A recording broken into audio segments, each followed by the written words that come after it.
Hyderabad real estate చరిత్రలో సంచలనమైన MR township scam case ఊహించని మలుపు తిరిగింది.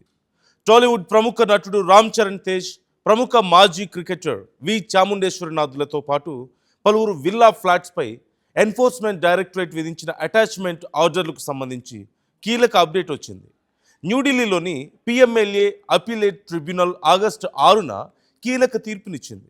కోట్ల రూపాయలు పెట్టి దాదాపు 95% డబ్బులను చెక్కులు, బ్యాంకు లావాదేవీల ద్వారా చెల్లించి ప్లాట్లు కొనుగోలు చేసిన వాళ్లకు క్లీన్ చిట్ ఇచ్చింది. అసలు ఎంఆర్ స్కామ్ అంటే ఏంటి? 167 కోట్ల రూపాయలకు పైగా జరిగిన ఫినాన్షియల్ గోల్మాల్ వెనుకున్న కీలక సూత్రధారులు ఎవరు? రామ్ చరణ్, చాముండేశ్వరినాథ్లు కొనుగోలు చేసిన కోట్ల విలువైన గచ్చిబౌలి ప్లాట్ల భవిష్యత్ ఏంటి? ఈ స్టోరీలో తెలుసుకుందాం. స్కిప్ చేయకుండా చివరి వరకు చూడండి. ఈ కేసు మూలాలు అర్థం కావాలి అంటే మనం 2002 నుంచి 2008 మధ్య జరిగిన పరిణామాలను గమనించాలి. ఉమ్మడి ఆంధ్రప్రదేశ్ ఉన్నప్పుడు వైఎస్ రాజశేఖర రెడ్డి హయాంలో హైదరాబాద్లోని గచ్చిబౌలి, మణికొండ ప్రాంతాల్లో దాదాపు 535 ఎకరాల ప్రభుత్వ భూమిని కేటాయించారు. ఇందులో ఒక అంతర్జాతీయ స్థాయి ఇంటిగ్రేటెడ్ ప్రాజెక్ట్ నిర్మించాలంటూ నిర్ణయం తీసుకున్నారు. అంటే విల్లాలు, అపార్ట్మెంట్లు, గోల్ఫ్ కోర్ట్స్, కమర్షియల్ కాంప్లెక్స్లు నిర్మించాలి. దీనికోసం ప్రభుత్వ సంస్థ అయినటువంటి Andhra Pradesh industrial infrastructure corporation APIIC, దుబాయ్కి చెందిన అంతర్జాతీయ సంస్థ ఎంఆర్ ప్రాపర్టీస్ కలిసి జాయింట్ వెంచర్గా ఒక స్పెషల్ పర్పస్ వెహికల్ని ఏర్పాటు చేశాయి. దాని పేరే Emaar hills township private limited, EHTPL. ఈ జాయింట్ వెంచర్లో ఒప్పందం ప్రకారం ఎంఆర్ సంస్థకు 74% ఈక్విటీ షేర్ను, ప్రభుత్వ సంస్థ ఏపీఐఐసికి భూమి ఇచ్చినందుకు గాను 26% ఈక్విటీ షేర్ కేటాయించారు.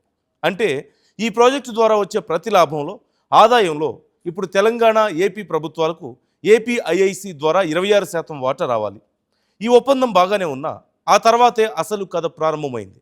ఎంఆర్ గ్రూప్ తమ లాభాలను పెంచుకోవడానికి ప్రభుత్వ సంస్థ ఏపీఐఐసికి దక్కాల్సిన 26% వాటాను నొక్కేయడానికి ఒక పెద్ద కుట్ర పన్నింది.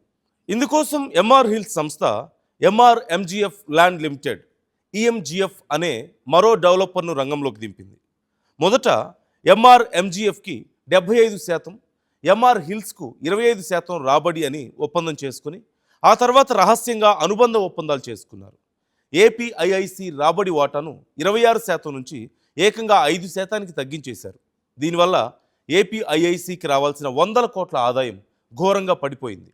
డాక్యుమెంట్ల ప్రకారం విల్లా ప్లాట్లలో ఒక చదరపు గజం కేవలం 5,000కే అమ్ముతున్నట్లుగా కాగితాల్లో చూపించారు. కానీ బయట ప్రాజెక్టు మార్కెట్ రేటు 20,000 నుంచి 45,000 వరకు ఉంది. కొనుగోలుదారుల నుంచి అధికారికంగా 5,000 మాత్రమే తీసుకుంటున్నామంటూ చెక్కులు తీసుకున్నారు. కానీ మిగిలిన మొత్తాన్ని చదరపు గజానికి 20,000 నుంచి 45,000 వరకు క్యాష్ రూపంలో వసూలు చేశారు. స్టైలిష్ హోమ్స్ అనే ఏజెంట్ ద్వారా తుమ్మల రంగారావు, కోనేరు రాజేంద్ర ప్రసాద్, కోనేరు మధు, ఎన్ సునీల్ రెడ్డి వంటి వారు ఏకంగా 102.87 కోట్లకు పైగా బ్లాక్ మనీని నగదు రూపంలో వసూలు చేసి ఆ మొత్తాన్ని అకౌంట్స్లో చూపించకుండా పక్కదారి పట్టించారు. ఈ వ్యవహారంపై 2011లో సిబిఐ ఎఫ్ఐఆర్ నమోదు చేసింది. దర్యాప్తులో ఎంఆర్ ప్రమోటర్లు ఏకంగా 167.29 కోట్ల నిధులను అక్రమంగా ఆర్జించారంటూ సిబిఐ, ఈడీ తేల్చి చెప్పాయి. ఎంఆర్ కంపెనీ ప్రభుత్వం కళ్ళుగప్పి 100 కోట్లు నొక్కేసింది అనేది సిబిఐ ఆరోపణ. అయితే ఈ విల్లా ప్రాజెక్టులో ప్లాట్లు కొనుగోలు చేయడానికి ముందుకొచ్చిన విఐపీలు, ప్రముఖుల పరిస్థితి ఏంటి? అందులోనే నటుడు రామ్ చరణ్, చాముండేశ్వరినాథ్, కె లలిత, విజయ్ కుమార్ మంధాని వంటి వారు కూడా ఉన్నారు. వీరు గచ్చిబౌలిలోని బోల్డర్ హిల్స్లో కోట్ల రూపాయలు చెల్లించి ప్లాట్స్ బుక్ చేసుకున్నారు. 95% డబ్బులు కూడా చెల్లించారు. కానీ 2012లో ఈడీ రంగంలోకి దిగి ఈ ప్లాట్లను అక్రమ సంపాదనతో ముడిపడిన ఆస్తులుగా భావించి వాటిని అటాచ్మెంట్ చేసింది. మరి కొనుగోలుదారులు చెల్లించిన డబ్బులు ఏమయ్యాయి? వారు మోసపోయారా, లేక వారి ప్లాట్లను ఎంఆర్ సంస్థ కావాలనే ఈడీకి అప్పగించిందా? ఇప్పుడు చూద్దాం. ఈడీ అటాచ్ చేసినటువంటి 14 ప్లాట్లలో ప్రస్తుతం అపీలేట్ ట్రిబ్యునల్ ముందుకు వచ్చిన 4 ప్రధాన ప్లాట్ల వివరాలు ఇలా ఉన్నాయి. అందులో మొదటిది చాముండేశ్వరినాథ్, ప్లాట్ నంబర్ B44, 1458 చదరపు గజాలు. 2014 నాటికి ఈడీ లెక్కించిన విలువ 3.64 కోట్లు. ఈయన 2005లోనే ఎంఓయూ కుదుర్చుకొని చెక్కుల ద్వారా 69,25,500, సుమారుగా 95% చెల్లించారు. మిగిలిన 5% అంటే 3 లక్షల రూపాయలను రిజిస్ట్రేషన్ సమయంలో ఇవ్వడానికి ఒప్పందం చేసుకున్నారు. Number 2 K Ram Charan Tej. Plot number B30 1545 చదరపు గజాలు. ఈడీ లెక్కించిన విలువ 3.86 కోట్లు. రామ్ చరణ్ 2009లో ఐడిబిఐ బ్యాంక్ ద్వారా 73,38,750 రూపాయలు చెల్లించారు. బ్రోకరేజ్ కమిషన్ క్రింద మరో చెక్ ద్వారా 3,40,827 రూపాయలు లీగల్గా చెల్లించారు. మొత్తం ఫ్లాట్ విలువలో 95% సొమ్ము బ్యాంకింగ్ ద్వారానే వెళ్ళింది. నంబర్ 3 కె లలిత. ప్లాట్ నంబర్ A11 1192 చదరపు గజాలు. ఈడీ లెక్కించిన విలువ 2.98 కోట్లు. 2008లో డీడీ ద్వారా ఆమె 56,62,000 అంటే 95% చెల్లించారు. Number 4 Vijay Kumar Mandhani. Plot number B46 1486 చదరపు గజాలు. ఈడీ లెక్కించిన విలువ 3.71 కోట్లు. ఈయన కూడా 70,58,500 చెల్లించినట్లుగా ఒప్పందం ఉంది. ఈ నలుగురు కూడా తమ ప్లాట్ విలువలో 95% చెల్లించిన సొమ్ము వైట్ మనీయే, చెక్కులు, డీడీల రూపంలో చెల్లించినట్లుగా తమ ఇన్కమ్ ట్యాక్స్ రిటర్న్స్లో స్పష్టంగా డిక్లేర్ చేశారు. ఇక్కడే ఎంఆర్ సంస్థ ఆడిన ఒక పెద్ద మోసం బయటపడింది. కొనుగోలుదారులు 95% డబ్బులు చెల్లించిన తర్వాత మిగిలిన 5% డబ్బులు ఇచ్చి రిజిస్ట్రేషన్ చేసుకోవాల్సి ఉంది. కానీ ఏపీఐఐసి ఆరోపణలతో ఎంఆర్ సంస్థ అక్రమాలు బయటపడ్డాయి. దీంతో 2010 అక్టోబర్లో ఆంధ్రప్రదేశ్ ప్రభుత్వం ఒక జీవో జారీ చేసింది. ఎంఆర్ ప్రాజెక్టులోని ప్లాట్ల రిజిస్ట్రేషన్ను పూర్తిగా నిషేధించింది. దీంతో కొనుగోలుదారులు రిజిస్ట్రేషన్ తీసుకోలేకపోయారు. ఈ వ్యవహారంపై సిబిఐ, ఈడీ దర్యాప్తు ప్రారంభించగానే ఎంఆర్ కంపెనీ ఆఫీసర్లు తమ సిస్టమ్స్లో తప్పుడు తేదీలతో రద్దు చేసుకున్నట్లు ఉన్న లేఖలను సృష్టించారు. అంటే ఈ ప్లాట్లను కొనుగోలుదారులు క్యాన్సిల్ చేసుకున్నారు, ఇవి అమ్ముడు పోని ప్లాట్లు అని ఈడీ అధికారులకు అబద్ధం చెప్పారు. కానీ నిజానికి కొనుగోలుదారులకు ఆ క్యాన్సిలేషన్ ఉత్తర్వులు ఎప్పుడూ అందలేదు. కొనుగోలుదారులు కట్టిన 95% సొమ్మును ఎంఆర్ సంస్థ వారికి వెనక్కి తిరిగి ఇవ్వలేదు. ఎంఆర్ చెప్పిన అబద్ధాన్ని నమ్మి ఈడీ ఈ ప్లాట్లను అమ్ముడుపోని ఆస్తులుగా భావించి 2012లో ప్రొవిజనల్ అటాచ్మెంట్ చేసింది. ఆ తర్వాత విచారణను మరిన్ని వివరాలతో 2014లో రెండో ప్రొవిజనల్ అటాచ్మెంట్ ఆర్డర్ ద్వారా ఆస్తులు అటాచ్ చేసింది. దీంతో రామ్ చరణ్ తేజ్, చాముండేశ్వరినాథ్ లాంటి కొనుగోలుదారుల ప్లాట్ల విలువ 3 కోట్లకు పైగా దాటింది. అయితే తమ ప్లాట్లను ఈడీ అటాచ్ చేయడాన్ని సవాల్ చేస్తూ రామ్ చరణ్, చాముండేశ్వరినాథ్, లలిత, మంధానీలు పిఎంఎల్ఏ అపిలేట్ ట్రిబ్యునల్ను ఆశ్రయించారు. వారి తరపున న్యాయవాదులు ట్రిబ్యునల్ ముందు బలమైన వాదనలు వినిపించారు.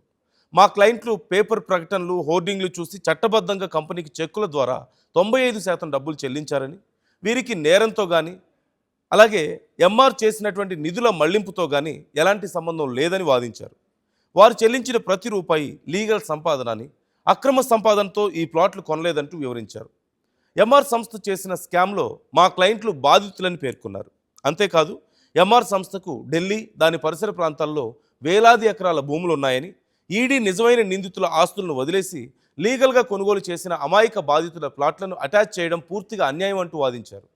ఈ వాదనలన్నీ విన్న ప్రత్యేక PMLA appellate tribunal single bench judge Rajesh Malhotra August 6న దీనిపై సంచలన తీర్పునిచ్చారు. ట్రిబ్యునల్ తన ఉత్తర్వుల్లో కీలకమైన అంశాలను వెల్లడించింది.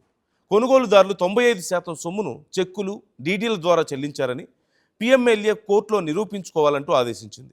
కానీ ఈడీ అటాచ్ చేసిన వారి ప్రాపర్టీస్ను రిలీజ్ చేసేందుకు నిరాకరించింది.